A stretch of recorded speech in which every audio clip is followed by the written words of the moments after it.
Kumusta mga brad? Isa nga po sa mga motor na pinakahinihintay ng mga tao ngayon. Syempre walang iba kundi ang pinakabagong Yamaha Aerox 155. Alam naman po natin na yung bagong NMAX or yung tinatawag nga po nilang NMAX Turbo ay nandito na nga po sa Pilipinas. Kumbaga sa Aerox na talaga yung kulang. Kaya nga po ngayong nandito na siya sa Pilipinas, yung ipon ni Mama, todas. Dati nga po noong una itong ilabas doon sa bansang Indonesia, medyo naging halo-halo nga po yung komento ng mga tao. Syempre majority talagang nagustuhan nila or positive. Ayon sa kanila, napaka-pogi daw talaga. Syempre sila nga po yung mga taong loyal sa Yamaha. Pero kahit nga pag noon may mga tao pa rin talaga na medyo iba yung sinasabi. Kesyo mas talong pumangit daw, mas pogi pa daw yung version 1, mas pogi pa daw yung version 2, at kung ano-ano pa nga pong mga negatibong komento. At yung mga nagsabi nga po noon, sila yung mga walang motor.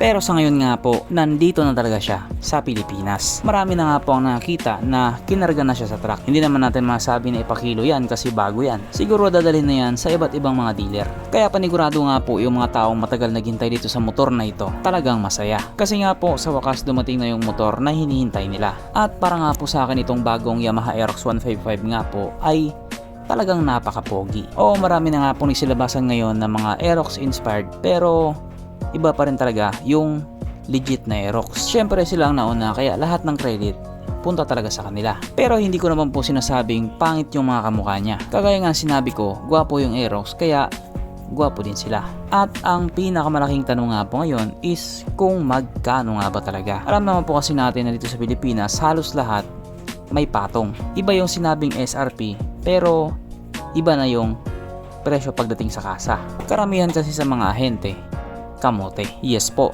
kamoteng ahente. Lalo na ngayon na na-hype na naman itong motor na ito. Panigurado, out of stock na naman ito. Kailangan mo nang dumaan ng 5,000 sa ilalim ng lamesa bago ka makakuha. Sa ganoong paraan kasi, bigla nang magkakaroon ng stock. At isa pa, bawal ang cash. Mas priority nila yung hulugan. Ganon nga po yung kalakaran. Pero syempre hindi naman po lahat ng ahente ganon. Marami pa din naman pong mga ahente na anak ni Lord. Kaya good luck na lang sa'yo kung saan ka mapunta. At isa lang din talaga ang masabi ko. Nagagapuhan ako dito sa motor na ito. Pero kahit nga po ganon, wala pa din tayong bounce. Bye.